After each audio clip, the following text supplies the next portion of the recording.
महाराष्ट्रामध्ये किंवा भारताला अत्याचाराच्या घटना किंवा बलात्काराच्या ह्या घटना नव्या नाही येत. महाराष्ट्रातील भारतातील प्रत्येक गाव प्रत्येक जिल्हा अशा घटनेंनी होरपळून निघालेला आहे.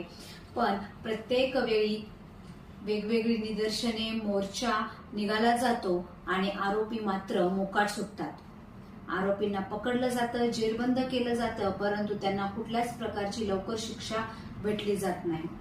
सगळ्यात मोठं दुर्दैव जर असेल भारताचं तर अशा लोकांना वकील सुद्धा भेटतो.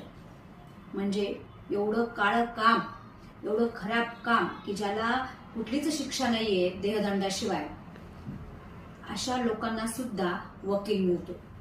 कदाचित ह्यांना छत्रपती शिवाजी महाराजांचा इतिहास परत सांगावा लागेल, कारण जेव्हा छत्रपती शिवाजी महाराजांनी पुण्यात असताना लहान महालात शाहिस्तेखानाचा मुक्काम होता आणि शाहिस्तेखानावर स्वारी